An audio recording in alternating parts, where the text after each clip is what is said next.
What are the downsides of being attractive or pretty or handsome?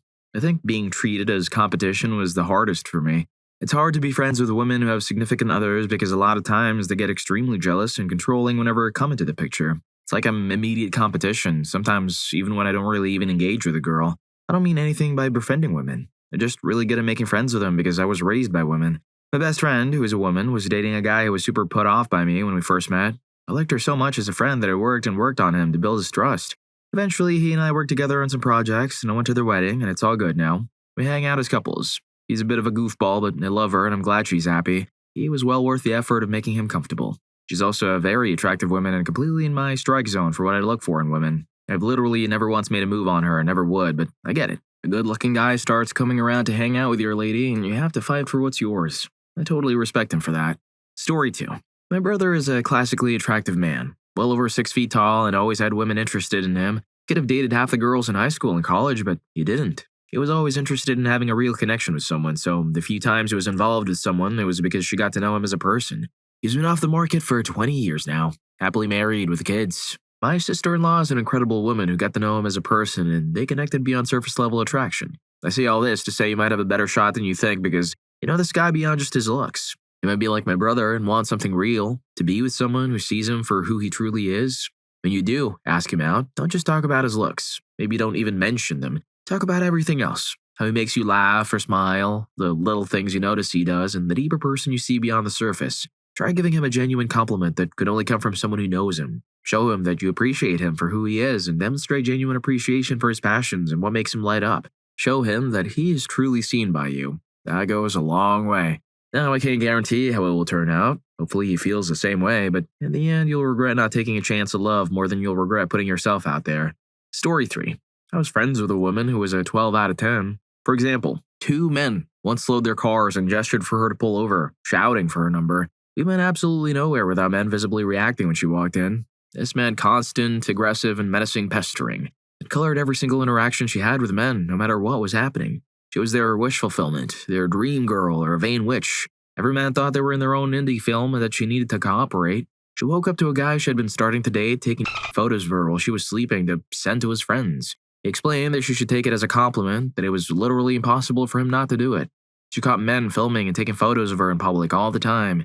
She was stalked. She was mistreated more than once by men who assumed that was what she was about or that she was basically a non-playable character or a doll. They would get impatient with her for being unclear or teasing, which, upon being challenged, they indicated was just her being attractive and vaguely pleasant near them. They believed she would change her mind because women are so inconsistent. She had more than one man interrupt her at restaurants to aggressively pester her or try to sit down with her. I was present once when we had to call for help. The men who were with that seemingly professional man just laughed and watched. He praised her for being a sweet girl while she smiled nervously and told him to back off. She could trust no one's intentions. Women were sometimes quite hostile as they felt she was eliciting attention on purpose and she didn't wear a cardboard box. She had been taught to be pretty, so she tried to be pretty. Had no sense of safety and very little sense of value outside of men telling her she was good to look at. Her boyfriends would mistreat her by telling her she wasn't worth going out with if she didn't look her best all the time, then degrade her for getting men's attention. She also had pretty privilege. She could be quite rude or entitled sometimes because she was accustomed to not being called out for it. She had only recently grasped that some people are involuntarily fat and that it wasn't a character failure, as her sister had lupus. Some pretty people could probably harm someone and walk away. She received random freebies, job offers, promotions, and raises. She was always invited anywhere, and few could say no to her. People assumed she was the funniest and most interesting person in any room. Despite our denying it, most of our society still operated on the ancient Greek idea that the gods gift beauty to the virtuous and intelligent, the worthy. We see beautiful people and think, wow, I just feel such a connection to them mentally and emotionally. I can tell they're interesting. Buddy, they're just hot. Her behavior eventually ended the friendship, but no one deserves the rest. Story 4. If you are a woman, especially if you live in an urban environment, you'll receive a metric ton of unwanted attention. This includes stares, catcalls, and being physically accosted. It will be frequently annoying and sometimes frightening. This can start at a very young age and can be overwhelming. Strangers, strange men will feel perfectly comfortable making comments about your body to you on the street. My story is not even remotely unique. Ask the women you know when this started happening to them. Every woman I know has similar stories. Story 5. Many people will hate you for no reason, even before they talk to you. Their judgment is either positive or negative, but it's mostly negative, depending on their society, mindset, or personal experience. You can't just pass someone without them judging you. From women, because comparison is taught from the beginning, they can hate you if they're not secure with themselves, which many people are not. So it's hard to make friends, or you will have to try extra hard to show that you have no bad intentions. For men, it's not possible to be friends with them in most cases without them being attracted to you. You learn that from experience and then decide to stay away. The same gesture or conversation with an average-looking girl would be considered friendly in his mind, but for you, it's suddenly flirting. There are many more examples, but these are the basics that shape our experience in the world. People don't see my brain or talent before my face, even if I want them to. Story 6. People downplay your concerns out of their own insecurities, especially if you're a guy. Genuine friends are harder to find. You don't know if they're really there for you, secretly want to sleep with you, or using you for social status. If you have improved your appearance, your inner circle won't like it. Contrary to popular belief, you just challenge them while improving yourself. If you're an introvert, it's uncomfortable as people stare all the time, sometimes much longer than usual. They also mistake your shyness for arrogance, making social interactions an uphill battle. If you're a guy, mistreatment from women is very much a real thing, but gets downplayed by society due to gender dynamics. People will think you're dumb, and if you show any sort of intelligence, you'll be identified as a threat. People will actively seek your flaws and point them out as often as possible. They will also use them against you when needed and gossip to others about them. Story 7. When I was much skinnier, I had a very hard time being friends with girls. Jealousy, drama, and plain nastiness were a daily thing with other women. Most girls were just awful to me from the moment we met. Naturally, I became very close friends with guys who are still my best friends to this day, and I still find it easier to talk to men than to women. My bachelorette party consisted of more guys than girls. I still like girly things, and all the guys went along with the pool floaties, face glitter, and pink decor. I only made 2 female friends in my 30s, and that was new territory for me. It was amazing to have female friends who actually wanted to lift you up rather than put you down. Story 8. Often guys will assume she's already taken, so they never ask her out. People assume naturally beautiful girls get asked out all the time, but that's not the case for many. They're usually some of the loneliest people I've met. Other women will try to humble her, literally forming groups against her out of jealousy. She's a perceived threat, so they'll talk down to her, spread lies about her, and exclude her. This happens to exceptionally pretty girls. Some people will assume she's rude for simply existing. She doesn't speak to you and is just minding her business. They'll think she must be a witch. People project their preconceived assumptions about people who like her onto her. She's objectified all the time. If men do give her attention, it's not the genuine, innocent kind. Story 9. I'll try to give you a realistic answer as a man who is above average in looks and attractiveness.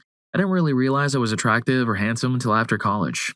This is when you're truly thrown to the world on your own. There are pros that you will slowly notice, such as people being friendly toward you far more often than they are with your average friend, and women coming up to you to chat in public settings. However, there are also cons, such as women who grab you inappropriately, mostly older women or socially awkward people who admit their feelings to you in uncomfortable situations. Most of the time, you can play these situations off or have a serious conversation, but I usually try to keep my distance.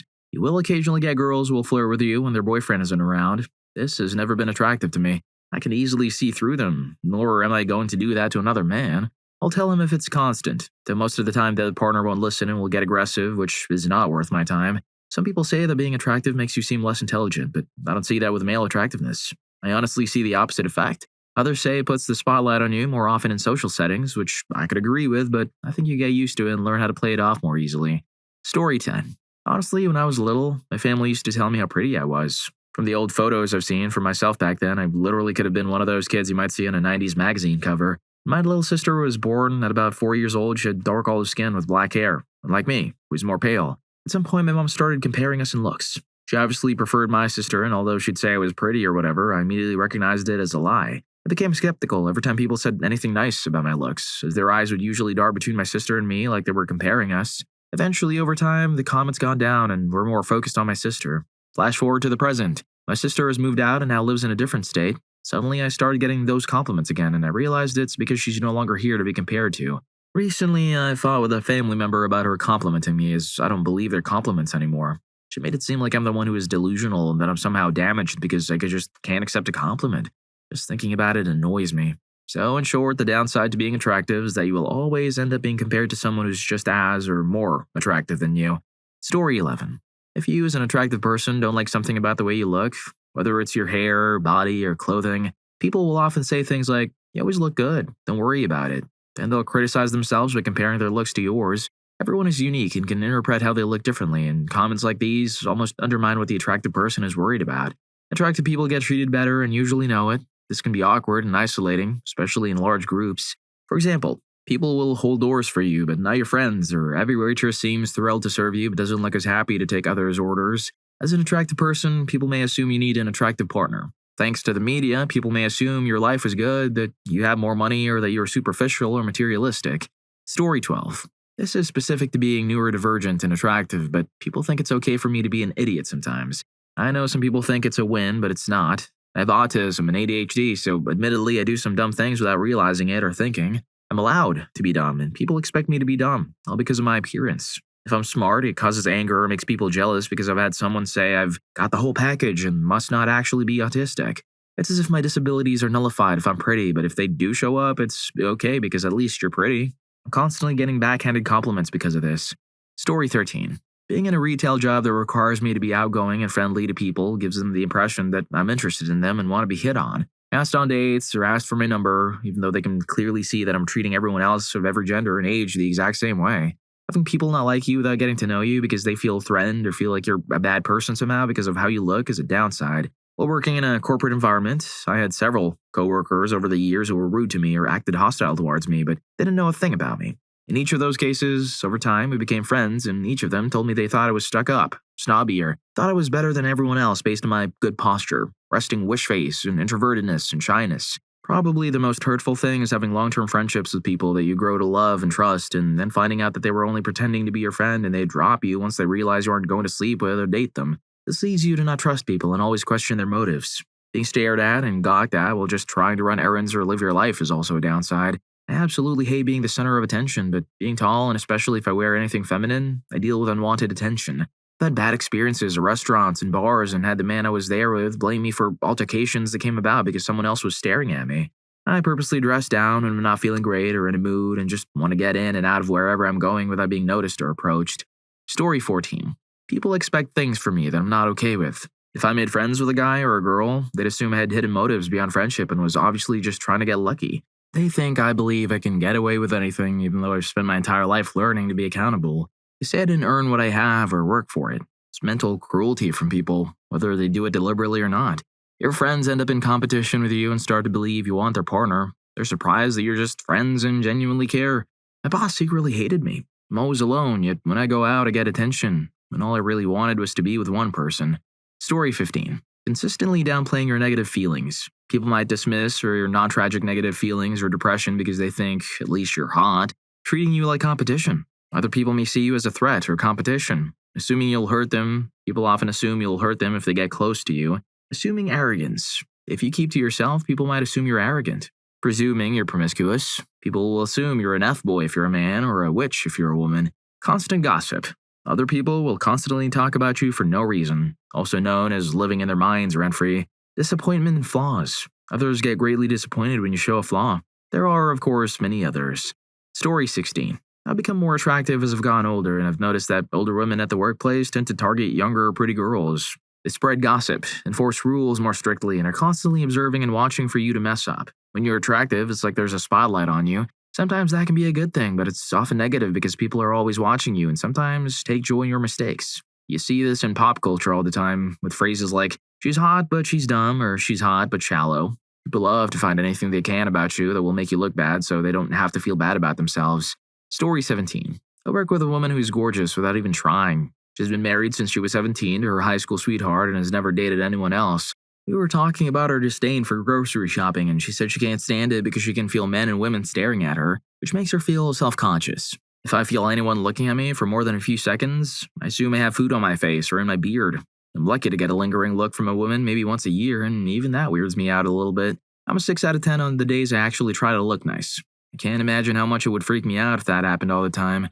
Story 18. This treatment from men can put a target on your back. They'll say stupid or disgusting things to you, things that don't deserve a response, and then mistreat you for not responding. This is especially true if you're very young, less experienced or confident, or otherwise vulnerable or marginalized. I also suspect it's more of a problem in lower socioeconomic areas and that it plays out in different ways depending on your ethnicity. This kind of treatment can also make you afraid of losing your looks. When other people focus on your appearance too much, your beauty can become a core part of your identity and be too strongly tied to your self-worth. You might be afraid of being abandoned as you get older. It also creates a blind spot because people who are specifically horrible to women they perceive as unattractive don't do it in front of me. Story 19. I've learned that because some people think having good looks gets you everything, they don't take you seriously when bad things happen in your life. It's this really weird attitude of, well, you already have a perfect life, so this can't be that bad. And in reality, the only good thing you have is being pretty. Feels like it's easier for people to create a narrative about who you are in their head, and they're less likely to change it. I think it's hard for people to give sympathy to someone who is what they want. It's been hard for me to find people who are willing to sit with me in my grief or when bad things happen at work. But people are quick to point out when I get hit on at a bar and talk about I want a boyfriend. The strange thing is, all the people who say those things to me are the ones who quickly got into long-term relationships while I'm still single. I've never been able to understand how the focus has to be on men and attractiveness when there are so many other big things that are part of my life and personality that people don't want to acknowledge. Story 20. A few things I haven't seen mentioned as I'm not stunning, just conventionally attractive. There's a weird pressure from your family to date someone they also consider conventionally attractive. Otherwise, they think you're settling. There's also this expectation that your good looks as a woman will land you a wealthy husband, so if you aren't dating someone wealthy, you're also seen as settling. I also have this indescribable feeling where I'm both terrified of how people will treat me when I'm old and no longer attractive to most people. At the same time, I have this unbearable desire to already be old so that people will stop treating me the way they currently are. As a woman, I know men will stop being interested in having conversations with me when I'm older. I like having conversations with men as much as I like having them with women. They're interesting and provide a whole new lens to see the world through, but I also can't wait to never get guilted or coerced into a conversation with a man ever again. If you're enjoying the video, don't forget to hit that subscribe and like button for more videos like this. Story 21. People assume you live a perfect life with no problems or internal struggles, but the reality is you're just like everybody else. The difference is you don't form meaningful, close relationships because people either want to get with you, or people of the same gender are in subconscious competition with you and avoid you because they don't want their significant other to fall prey to your looks. So you end up feeling quite alone. This realization isn't from me, but from a very close female friend. I've witnessed her being stopped countless times by people of the opposite gender in the most normal places. Gas stations, convenience stores, parking lots, and so on. She only has 2 close friends, but she doesn't see them often because they live far away. When I say they're close, I mean they have a strong connection despite the distance. Story 22. I'm not going to pretend to know firsthand. Spent a long time being objectively ugly from masculine features outweighing feminine ones. I've since had surgery to correct that, but I can speak from a mix of limited experience and what my attractive friends have been through. You'll encounter a lot of people with ulterior motives. Someone you think is a cool friend might just want to have intimacy with you. It's hard to find authenticity. I do get stared at all the time. I'm seeing that as a common answer, but years of low self-esteem make me think it's because I look weird. Story 23. I went through this in reverse. I grew up as a morbidly obese, awkward kid with bad teeth and acne. In my late teens, my acne cleared and I got my teeth fixed, but I was still over 250 pounds and only 5 foot tall. I basically looked like a bowling ball. It took me about 2 years in my mid-20s to lose over 130 pounds. After that, I had several skin removal surgeries, and by my 30s, I looked completely different. But I'll never forget how drastically people treated me once my appearance changed and how long it took to adjust to new social norms and pretty girl dynamics. Dating was strange at first. Suddenly, guys I found attractive were interested in me, and I didn't have to pay for my own dinners or accept poor treatment, but I still had that old mindset. I'd half expect a guy to go to the bathroom and leave me with a bill. It took years to unlearn that. Female friendships were another curveball. I live in LA where everything is tied to the entertainment industry and there's a lot of emphasis on looks. Once I started looking better, I noticed pretty girls wanted to be around me, mostly to network and be part of big pretty girl groups. A lot of them weren't real friends, which confused me. Even more surprising was how nice women suddenly were. I'd expected jealousy, but instead strangers would strike up conversations with me in grocery stores, at the gym, anywhere. Before I felt invisible. Coworkers and strangers would whisper or giggle about me. Now these same people were complimenting my outfits or inviting me to parties after ignoring me for years. Men were different in another way. While more were willing to date me, I also ran into guys who seemed intimidated or who assumed I was a witch just because I was attractive. The comments I'd get were ridiculous. Things like, wow, you're actually smart. That's weird because you're hot. Or you must be crazy or have daddy issues if you're single. You're too hot to be nice. Or just assumptions that I was a gold digger or a street worker. There were upsides though. At a job where I'd been passed over for years, I finally got a raise and a promotion after my looks changed. Later, I quit and landed a role I wasn't even fully qualified for, something I'm certain never would have happened with my old face and body. That's a tough pill to swallow still. I've only been fit and good looking for about 10 years now. It terrifies me to ever go back. Changing my looks allowed me to get out of poverty and finally be able to make enough money to support myself. It's very scary to think about how my life would have been if I had never gotten healthy. Ultimately, it makes me incredibly sad to see how shallow and rude many of my colleagues are towards others who don't fit their attractiveness expectations. I've never witnessed so much entitlement in my life from people in my social network, and it makes me very uncomfortable. I do my best to speak up and stand up for others and not let overweight women get bullied. I'll keep working as hard as I can to make others feel seen and accepted. I'll never forget the pain I experienced. But even worse than that pain is the final realization of how I just shrugged it off because I assumed it was normal to be treated badly. It's truly depressing to realize that grown adults can still be so quick to judge and bully others who are less fortunate looking without even knowing their backstory. Story 24. People are either jealous of you or intimidated by you a lot of the time, both of which are barriers to connection. Objectification is also a thing. People see you as a prize to be won, something to conquer, a challenge to chase, or a status symbol to have in their arm. Unfortunately, people also make all kinds of assumptions about you and project their own issues onto you. It can be lonely. It can be exhausting to go out in public because all of the unwanted attention you get and the way people stare at you. People want things from you when you're attractive, usually your attention because it strokes their ego. For example, a person might think, oh, a pretty girl gave me 2 minutes of her time, therefore that must mean I'm interesting. People also tend to assume I'm flirting or trying to steal their man when I'm, in fact, just hot and talking. Story 25. I'm a tall, conventionally attractive man. When I was at my physical peak in my early to mid-20s, I was at a university where 2/3 of the students were women, at least in the areas I was studying. Over the course of a year, I got in shape. 6 months in, women started flirting with me, which was great. 6 months in, if I walked across the quadrangle where people were sitting and waiting between classes, I got enough casual stares that it started to trigger my social anxiety. I've even had female friends tell me that they were too intimidated by my looks to speak to me for months after we started interacting in hobby groups. My fiancé said the same, that it took her years to get up the nerve to flirt with me. She's attractive, but at least at the time didn't really see it in herself. I also found it easy to get casual things, but I've struggled to get women interested enough in my personality to date. My best friend at the time was a really good-looking Russian guy, and he had the same situation. Casual things were easy, but dating was hard. Getting easy casuals sound great, and for a little while the novelty was fun, but being repeatedly told by women that they found me attractive but that my personality wasn't worth dating really messed me up a bit. I didn't date for a while, and then I started a relationship with someone I was already friends with. Story 26. Here are a few downsides. You're seen as a threat. Friends or potential friends might be scared you'll steal their girlfriends. People of the same gender may want to compete with you or use you to attract women. Your standards become very high. The dating pool shrinks and it can be hard to find a genuine connection. Very attractive women often want a rich husband or a bad boy and get too much attention themselves, which can be annoying. You're objectified. Women may only be interested in you for your looks and might assume you'll cheat. It can make you lazy. You might become lazy in approaching women because it's so easy. This can lead you to believe that all women are shallow, easy, or have no morals. I've had women chase me who had just had a baby with their boyfriend. It creates inappropriate situations. Women will flirt with you at inappropriate times, like at work or when their boyfriend or your girlfriend is present, which can lead to trouble. Story 27. While I agree that being attractive is generally a positive, the worst thing I can think of, based on my own experience and what others are saying here, is people forcing themselves on you. I'm sure it's a lot worse if you're a girl, but even as a guy, girls do that. The problem is, they often don't take no for an answer. You're probably seeing those videos where a girl asks a guy out, and when he refuses, she insults him or throws a drink at him. Story 28. The number of male family friends and acquaintances who think my being quiet and introverted also makes me low-hanging fruit and an easy mark to make a move on is something I dealt with, even though I'm in a relationship with a friend or relative.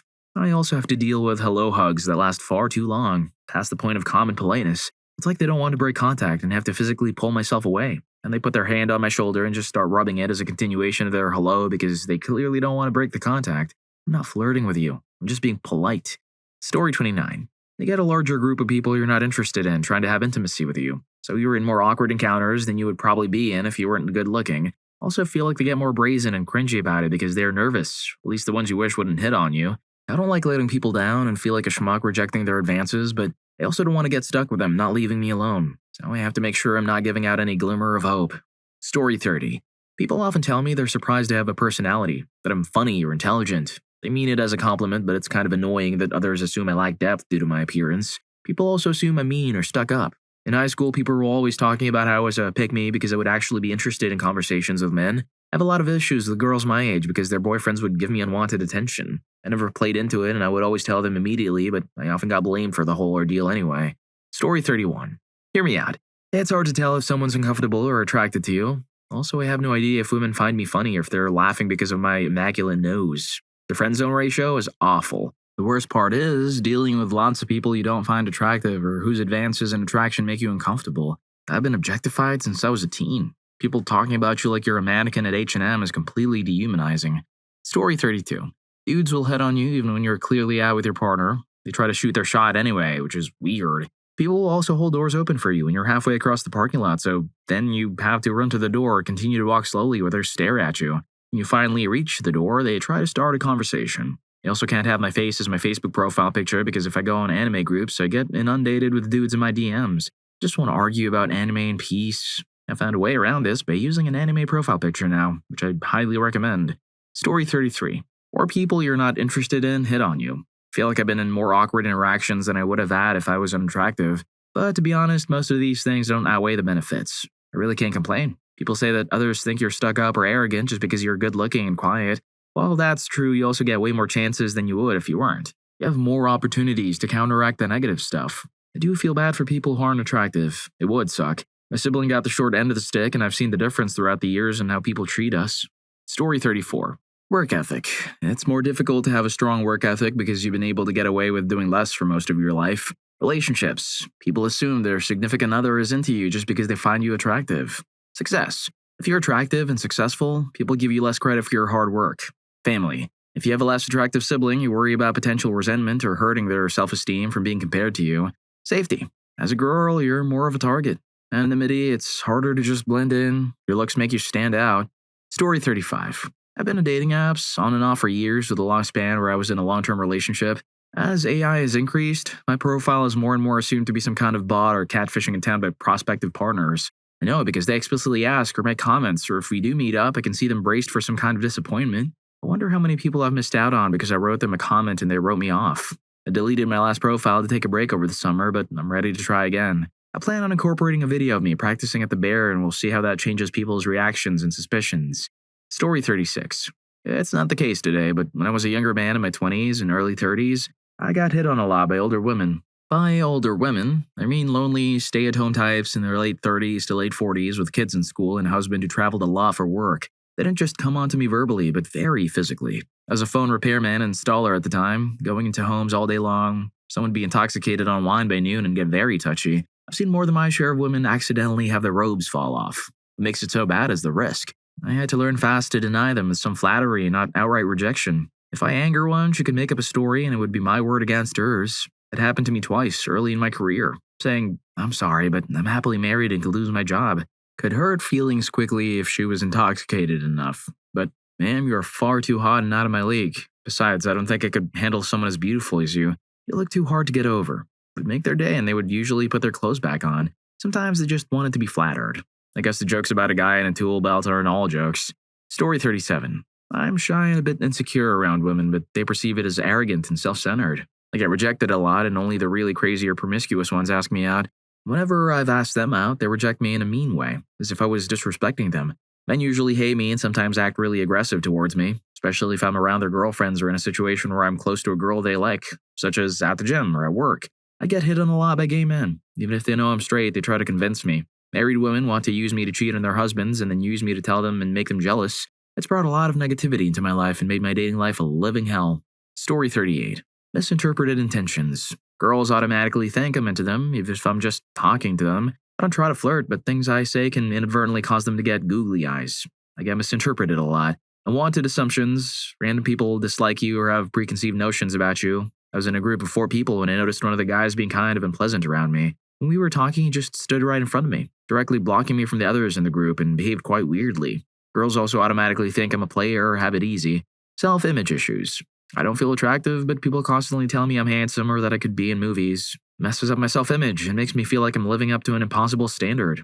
Unwanted attention and trauma. I get hit on by gay men so much. Sometimes it's unnerving. I've been essayed in the past. That kind of experience caused me to become depressed and obese and honestly checked me out of experiences. I'm practically asexual. I used to be 300 pounds and lost 110 pounds, which caused me to get way more attention than I was used to. It's a very unnerving experience, especially since I grew up very shy and nerdy. Story 39. You never know if someone is interested in you as a person or for your looks, which would be devastating. Being treated differently by others, whether positively or negatively because you're attractive, can be very difficult. I think a lot of people would want to be treated based on who they are and how competent they are, rather than their attractiveness. I think that those of us who are not conventionally attractive sometimes miss these things and may react in not so nice ways, mentally or out loud, toward those who are conventionally attractive. You might dismiss their issues because we think they don't have it as hard as others in the same ways. At the end of the day, though, we all have issues and problems. We have to be able to extend ourselves a little bit further to see how others might have it. It's easy to say, but hard to do, but trying our best and practicing is all most people can really want or ask for. Story 40. I have to preface this by saying that I don't think I'm very attractive at all, but when I was in my teens and 20s, I used to get a lot of attention because I stood out in my country for being quite tall for a woman. I know it's not the same as being truly gorgeous, but I reckon the experience of attracting unwanted attention in every room you walk into is probably quite similar. I used to be more outgoing, but over time it made me quieter. I've grown to dread being the center of attention, anywhere at any time. That was just for literally being tall. I can't imagine how it traumatizes actual beautiful people. Story 41. After leaving school, I went to college and did some modeling. It involved wearing expensive clothing for catalogs. I often got to work with other pretty girls who were also modeling for catalogs. Most of the girls often wore expensive, name-brand clothes. They couldn't understand why I only had store-branded clothing for myself. My mother always told me the quality was no better and was often made in the same factories. Sometimes I thought it was more about the labels than the clothes. Story 42. From the point of view of becoming attractive after not being attractive, you lose a lot of faith in other people's judgment. This is particularly painful with those you considered wise or friends.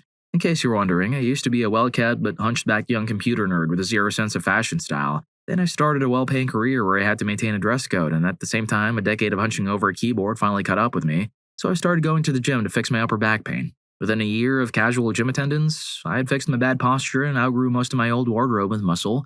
I replaced my clothes with business casual attire. About a quarter of my social circle started openly hating me. Regrettably, I used to call some of those people friends. Another quarter started paying a lot more attention to me and wanted to be closer to me. This was particularly disillusioning with women who previously told me that I was a great guy, but there was no spark and that we should just be friends. Now I knew exactly what spark they were talking about. I'm not going to lie, before this change, I 100% fell for the social meme that women are less shallow than men and are above putting as much emphasis on such vain things as beauty, and that it's what's on the inside that counts. That 180-degree flip just for fixing my outward appearance was world-crushing. Luckily, the rest of my social circle stayed the same, so it's not all bad. Don't take this as some misanthropic rant about the decay of humanity.